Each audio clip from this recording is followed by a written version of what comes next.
Salut vous, j'espère que vous allez bien. Aujourd'hui, j'ai décidé de vous partager une recette que j'adore, mais que j'adore faire.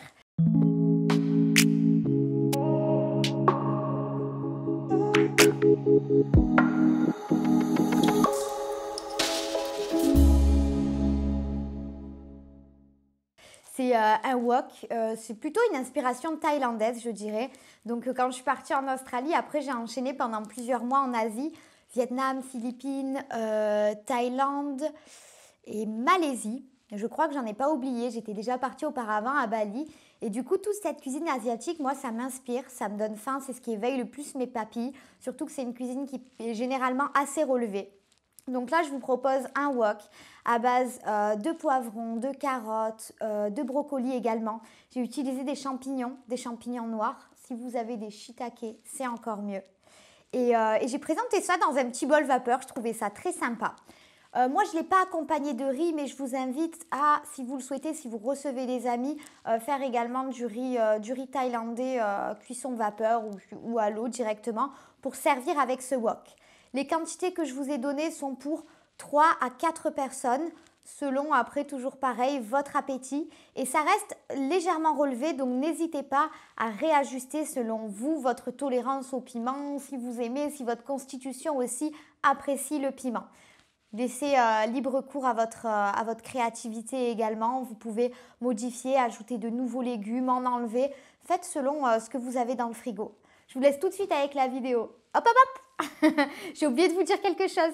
Si vous aimez ce que je vous propose, si vous aimez mes recettes, si vous vous délectez devant mes vidéos, n'hésitez pas à vous abonner à ma chaîne YouTube, également à commenter, à aimer, à liker, à partager tout mon contenu.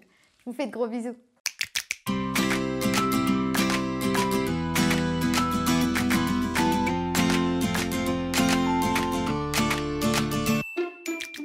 Pour réaliser ce wok de légumes pimentés, j'ai utilisé un poivron rouge, un bulbe de fenouil, 3 carottes fan, 2 branches de chou kale, quelques florettes d'un brocoli, un oignon rouge, des feuilles de menthe fraîche, mais vous pouvez utiliser du basilic thaï si vous en avez, du gingembre frais et 1 à 2 gousses d'ail. Je me suis également servi d'une poignée de champignons noirs déshydratés, de quelques pincées de pétales de piment séché, d'un mélange de poivre noir et de baie rose, d'une petite poignée de graines de sésame et de nigel, et pour le côté croustillant, des oignons frais. On n'oublie pas la sauce soja pour déglacer les légumes et un peu de citronnelle séchée, juste pour le goût. C'est tout pour la liste des courses. On va pouvoir commencer par mettre nos champignons séchés dans un bol et les couvrir d'eau pour les réhydrater. Puis on enchaîne avec la découpe des légumes après les avoir rincés bien entendu. On va couper en lamelles quelques fleurettes de brocoli et le bulbe de fenouil, faire une julienne avec le poivron et les carottes, émincer l'oignon rouge, puis démembrer et couper finement le chou kale. On termine avec le gingembre et l'ail finement concassé et la menthe fraîche bien ciselée. Voilà, tous nos légumes sont fin prêts à passer à la cuisson. Je commence par légèrement les assouplir en les plongeant quelques minutes dans une casserole d'eau à ébullition.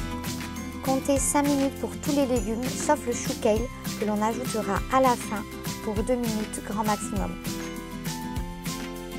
Avant de passer à la cuisson dans notre wok, n'oubliez pas de concasser finement les grains de poivre et de baie rose à l'aide d'un mortier. Une fois les légumes égouttés et séchés, on va verser un filet d'huile de votre choix dans un wok à feu vif, puis ajouter en premier les brocolis, les poivrons et les carottes. À l'issue de quelques minutes, quand les légumes commencent à frétiller et à colorer, on ajoute l'oignon rouge. N'hésitez pas à ajouter un filet d'huile si besoin est.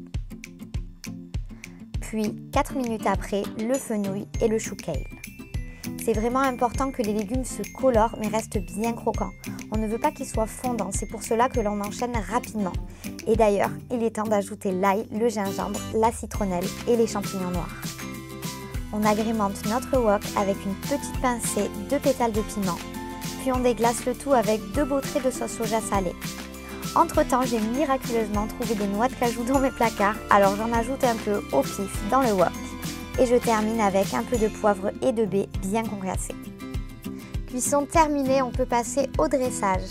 Pour changer, j'ai décidé d'utiliser un bol vapeur asiatique en guise d'assiette avec juste un peu de papier sulfure sur le fond. Puis j'ajoute généreusement les légumes bien croquants de mon wok dans mon contenant.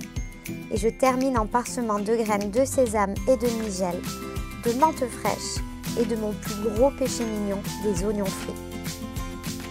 Si vous en avez, vous pouvez également agrémenter ce wok d'un demi-citron vert pour donner encore plus de peps à ce plat qui est déjà bien caliente. Et voilà, cette recette est à présent terminée, il n'y a plus qu'à déguster.